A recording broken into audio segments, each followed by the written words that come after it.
concordo com vocês. Se bem, cara, que quando eu vejo os outros cursinhos, eu percebo que as atividades deles acabam detonando a tarde deles também. E eu não sei, cara, mas vocês têm uma assistência ou outra, mas tem um bom período à tarde, eu acho, na maioria dos dias, para estudar em casa ou não?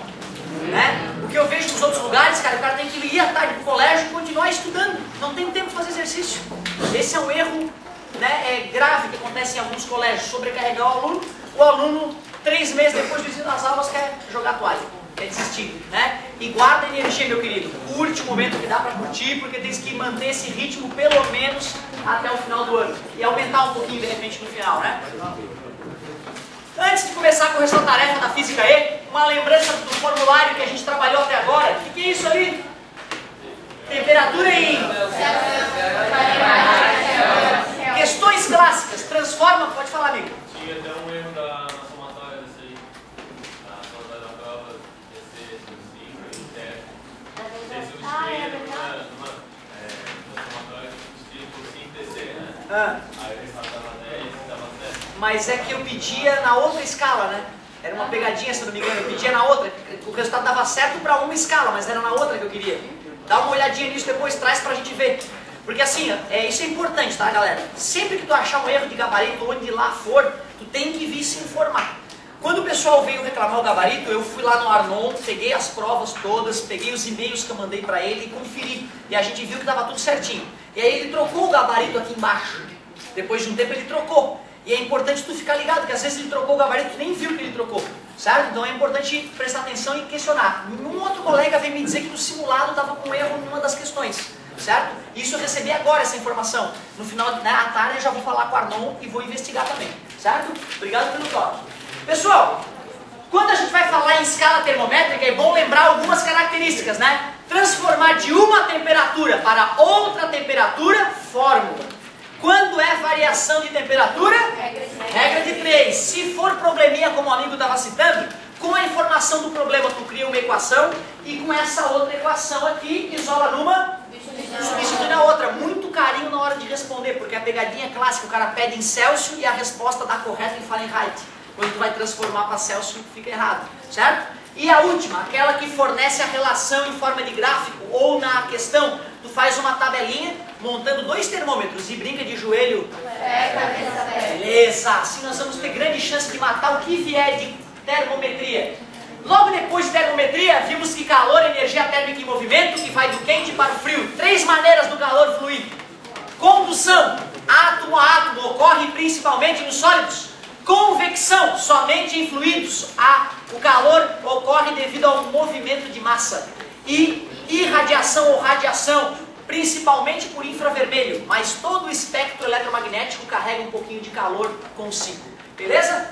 O que pode aparecer de conta nessa área? Ele pode te pedir um fluxo de calor, que é quantidade de calor sobre tempo. Ou tu pode calcular o fluxo de calor, mas aí só no caso da condução. Não existe cálculo de radiação ou cálculo de convecção no ensino médio. Só da condução. A de quê? L. A espessura que o calor vai ter que atravessar, o comprimento. Delta tensão. E o K, que é o coeficiente de condutibilidade térmica, está relacionado com o tipo de material. Fechou. Beleza. E agora sim, voltando à calorimetria. Quando nós começamos a estudar calorimetria, nós vimos que uma caloria é a energia para esquentar 1 grama de água de 14,5 para 15,5 graus Celsius. Mas isso é mais para a faculdade. Aqui no ensino médio, o importante é lembrar que 1 caloria é a energia para aumentar 1 grau, 1 grama de água. Não é isso? Essa é a definição de caloria. E eu te mostrei que a história toda começou com o desenvolvimento da capacidade térmica. O que é o Czinho, então? Tá certo, calor específico. Palavra grande, o Czão é grande. Palavra pequenininha, o Czinho é pequenininho. Né? Esse é o macete para não confundir Czão com Czinho. A gente primeiro viu a noção de capacidade térmica. Tu mede a quantidade de calor que tu jogou pro corpo e mede a... Agora é variação de temperatura, é tesão de novo, né? Variação de temperatura. E aí tu sabe como é que aquele corpo se comporta. Está dividido, passa multiplicando, está multiplicando, passa dividindo. Só que para corpos gigantescos ou corpos pequenos, essa ideia falha, porque tu não tem como levar um prédio para o laboratório. Lembra do iceberg que se desprendeu? né, do tamanho do estado de São Paulo, alguns, né, quase uns 5, 6 anos atrás, né, os cientistas calcularam a capacidade térmica dele, mas não levaram o iceberg do tamanho do estado de São Paulo para o laboratório, não é isso? Ou seja, desenvolveram uma ideia de calor específico. Tu pega um pequeno pedaço do iceberg, calcula o calor específico do gelo, fazendo a capacidade térmica desse pedaço dividido pela massa desse pedaço, e aí, sabendo como é que cada grama do iceberg se comporta, tu consegue fazer o cálculo para o iceberg todo. E aí, essas duas fórmulas são raras de ser usadas. Isola numa, substitui na outra, nasceu o nosso querido Guimacete, que é o carro-chefe dessa área, certo? De calorimetria. Agora sim, depois da revisão, os exercícios. Estou acreditando que vocês fizeram, hein, criaturas? Ai, ai, ai. Questão 1.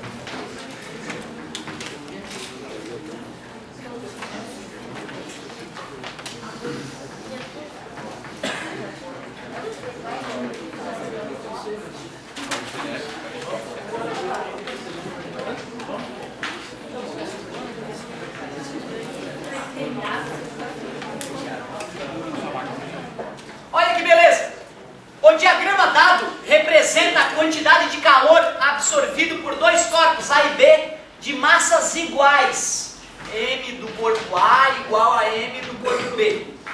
Em função da temperatura, é verdade, quantidade de calor em função da temperatura. O valor da capacidade térmica do corpo A e B em calorias por grau Celsius é, respectivamente, então tá, capacidade térmica é quantidade de calor sobre variação de temperatura, não é isso? Deixa eu fazer aqui, ó, capacidade térmica, quantidade de calor, variação de temperatura. Se eu vou fazer o cálculo para o corpo A, tem que ser todas as informações para o corpo A. Capacidade térmica do A, quanto que o A absorveu? Ele não falou quem era o A e o B, né? Na minha não saiu, saiu na tua? Não. Vamos supor que é A e B, será? Então beleza, corpo A, vamos supor que é o primeiro ali, a quantidade de calor deu 300. Variação de temperatura foi de 0 até 40, variou quanto? Variou 40, aqui em cima era caloria, embaixo é grau Celsius, dividir por 4, dividir 2 vezes por 2, 15, 7,5 calorias por grau Celsius. E do corpo B é só usar as informações para o corpo B. Quanto que o corpo B absorveu? 200, né? Está em 200, absorveu 200 calorias. Variou 50 a temperatura, elimina os zerinhos, 4 calorias por grau Celsius. Ó, gente, aí essa questão é uma questão bonita do cara começar, né? O cara começa feliz, o cara começa pra frente, porque se o cara fez o exercício, assistiu a aula legal, e naquele dia foi fazer o exercício, a chance é enorme dele acertar. Essa é uma boa questão para começar. Coitados da galera do 3B, eu passei de tarefa para eles a página 46, em vez da 47 da Física B. Né? 46 e 52, em vez da 47 e 52. Coitados, cara. A primeira era da UFSC, a segunda era do ITA. A terceira era da UFSC. Até me desculpei com eles, que foi um erro. Eu queria passar uma tarefa igual. A tarefa de vocês estava bem gostosa no começo, né? Aí eu estimulei eles depois a fazer a página 47 e assistir as correçõezinhas, né? E recomendo mesmo para vocês na Física B, faz a página 46, que é pedreira, e depois assiste os videozinhos do 3B para ver se tu conseguiria fazer, né? Fiz 2 da UFSC e uma do ITA lá. Não era nada tão terrível, né? Mas era mais triste começar a fazer a tarefa por lá, né? Fiquei chateado de ter cometido esse errinho. Olha só, a letra qual que ficou a letrinha? 7,5. Não tinha nenhuma trocada, né? Para de repente achar que a A e a B estavam invertidas. Então a gente acertou. Letra B. Beleza. A 2, vamos ver se a 2 vale a pena. Continuando ali na mesma página 103, vamos arriscar a questão 2. Em um dia de inverno, a temperatura ambiente está muito baixa. Com a finalidade de aquecer o ar no interior de uma pequena caixa que estava em contato com o ambiente, coloque-se dentro dessa caixa um objeto que está inicialmente a 100 graus Celsius. A tabela a seguir mostra 5 possibilidades para este objeto. Ele dá várias massas e vários Czinho, né? Calor específico é Czinho, né? Como é que eu vou calcular o material melhor para poder esquentar esse ambiente? O material melhor é aquele que vai ter a maior ou a menor capacidade térmica? Maior. É, né? Porque maior capacidade térmica não significa que ele absorve mais calor, né? E se ele absorve mais calor, ele vai esquentar melhor o ambiente quando ele for levado para dentro desse ambiente. Nós devemos procurar o sujeito com a maior capacidade térmica. Quais são as fórmulas que nós temos? Q sobre ΔT. Ele falou o calor que eles recebem e a variação de temperatura que eles sofrem? Essa fórmula não vai me adiantar. Só que eu sei que Czinho é igual a Czão. Ó, ele não deu o Czinho. Deu a massa. Está dividindo, passa. Aí tu calcula o Czão de todos eles. O que tiver o maior Czão é o material melhor para se usar nessa situação. Então, está dividindo, passa multiplicando. Czão é M vezes Czinho. Vou fazer esse cálculo para os corpos. Corpo A. Isso é que assim, ó, vamos passar de quilograma para grama, já que, né? Claro que assim, se tu fizer todos eles em quilograma, o erro vai ter sido cometido em todos os itens, então não vai interferir, certo? Mas como a gente quer aprender a fazer bem elegantemente, 0,1 kg são quantas gramas? 100, é só fazer 1, 2, 3 pulos com a vírgula, né? 100 gramas. Então a massa é 100 e o Czinho 0,4, né? O Czinho do material A. Multiplicando dá 40 calorias por grau Celsius. Essa é a capacidade térmica do corpo A. Corpo B. Massa do corpo B. 600 gramas. E calor específico? 0,15. Esses dois zeros eliminam as duas casas após a vírgula. 6 vezes 15 é 60 mais 30, 90 calorias por grau Celsius. Ó, esse corpo, para cada grau que ele varia, ele entregaria 40 calorias. Esse corpo, para cada grau que ele varia, ele entregaria 90 calorias. Ele vai esquentar mais o ambiente comparado com o ar, né? E todos eles vão ser aquecidos a 100 graus, né? Então a temperatura não vai interferir também na brincadeira. Corpo tipo C. Como é que ficou o do tipo C? Massa, 500 gramas. Tá vendo como é importante passar tudo para a mesma massa? 500 gramas. E o Czinho? 0,40 ou 0,4. 5 vezes 4, 20. Com 2 zeros, 2.000, mas tem a vírgula. 200 calorias por grau Celsius. Corpo D. Corpo D, 500 gramas, a massa é 500. E o Czinho, 0,1. 5 vezes 1, 5, 2 zeros e a vírgula. 50, não fechou. E o E. Massa do corpo E. 5 gramas. Czinho, 0,60, 5 vezes 6, 12. Com a vírgula, 1,2 calorias por grau Celsius. Qual é o corpo que tem a maior capacidade térmica? O C. Então é o C que nós devemos usar. Material, corpo C. Letra C. Então era trabalhosa essa, né? Era trabalhosa, tinha que calcular várias capacidades térmicas para poder tirar a conclusão. Beleza, vamos para a próxima. Oi. Aonde? No E? É possível que eu tenha copiado errado. A massa do E é 5, né? E é 0,6. 5 vezes 6 é 30, né? Eu dividi 6 por 5, deu 1,2. Isso. 5 vezes 6? 30, não é isso? Com a vírgula? 3. Muito obrigado, moço. Embora não fosse interferir no gabarito, né? Fica feio o cara deixar isso aí na brincadeira. Eu acabei fazendo 6 dividido por 5, bem esperto. 60, aliás, dividido por 5. Deu 12 e botei a vírgula. Muitíssimo obrigado. Agradeço muito, galera. Sempre me ajudem a melhorar minha aula com esses detalhes. Que volta e meia eu tenho lapsos, né? Vocês sabem.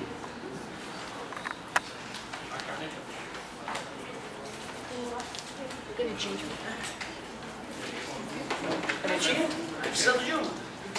Galerinha, olha só.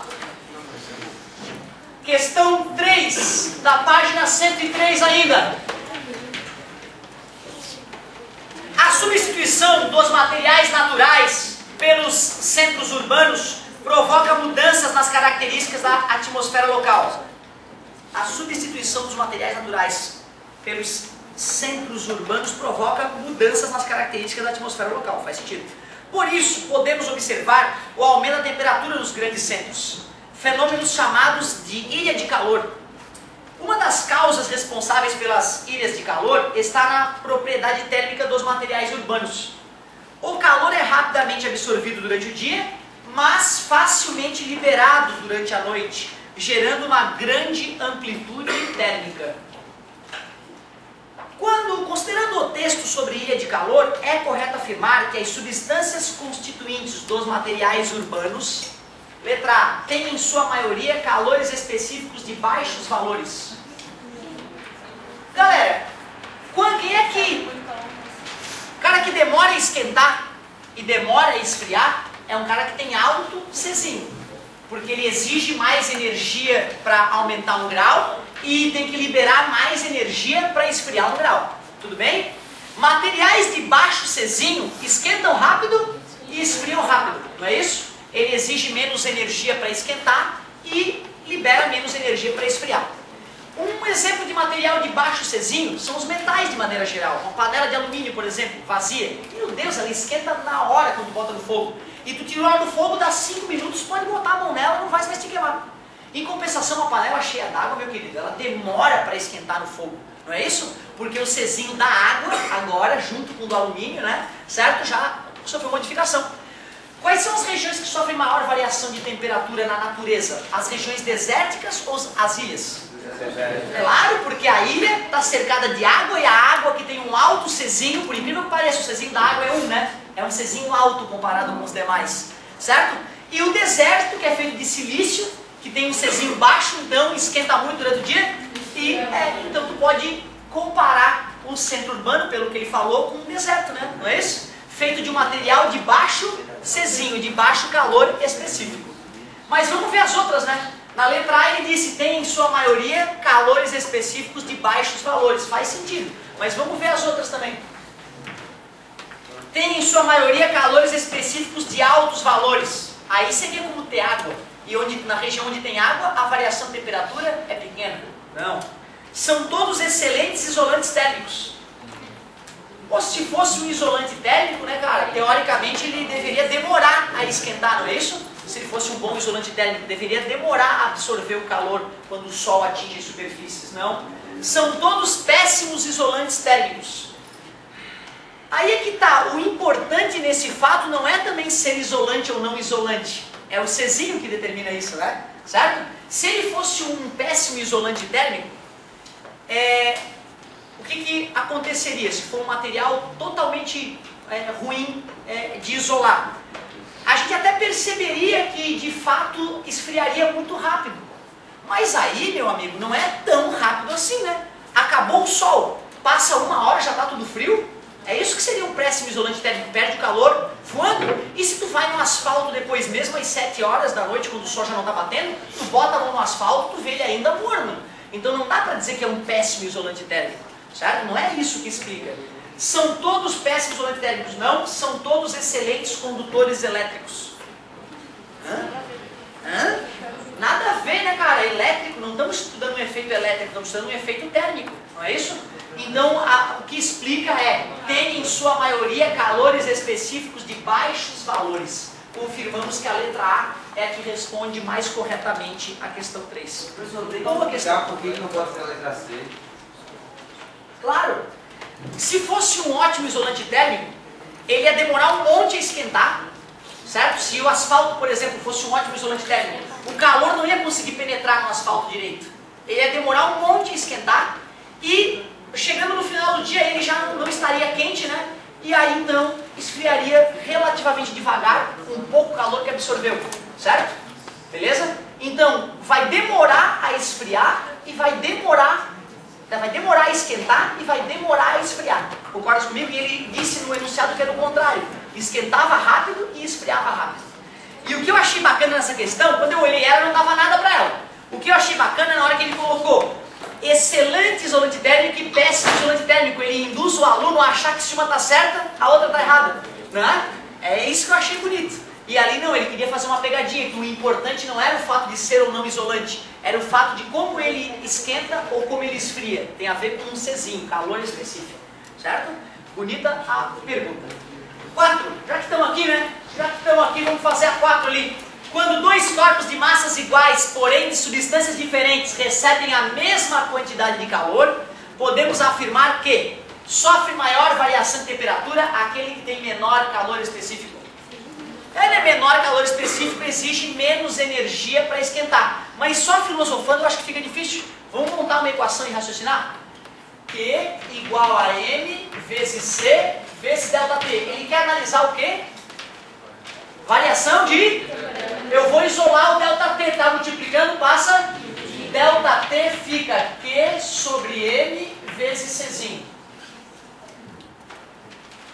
Ele disse, quando dois corpos de massas iguais, as massas são iguais, não vão interferir no raciocínio. Recebem a mesma quantidade de calor, não vai interferir no raciocínio. Quem é que vai interferir na variação de temperatura? E como o Czinho está na parte de baixo, quanto maior o Czinho, menor a variação de temperatura. A água tem Czinho 1, que é um Czinho grande, demora a esquentar, demora a esfriar. E se o Czinho for baixo, a variação de temperatura é grande. Os metais têm baixo Czinho, esquentam fácil, mas esfriam fácil também. Sofre a maior variação de temperatura aquele que tem menor calor específico. Quanto menor o Czinho, maior o ΔT. Só por garantia, letra B. Sofre maior variação de temperatura aquele que tem maior calor latente. Calor latente é para transformação de estado físico, não tem nada a ver com variação de temperatura. Os dois sofrem a mesma variação de temperatura, só se tivesse o mesmo Czinho. Ele falou que eram materiais diferentes. Sofre maior variação de temperatura aquele cuja capacidade térmica é maior. Deixa eu ver. Q ou Czão é igual a Q sobre ΔT. Está dividindo, passa. Vai ficar C vezes ΔT é igual a Q. Está multiplicando, passa. Não, ó. Quanto maior o Czão, menor a variação de temperatura. Sofre maior variação de temperatura aquele que tem maior calor específico. Era o contrário. Sofre menor variação de temperatura aquele que tem maior calor latente. Calor latente não tem nada a ver com essa história. Não estamos estudando transformação de estado físico. Confirmamos que é a letra A. 104, vamos que vamos!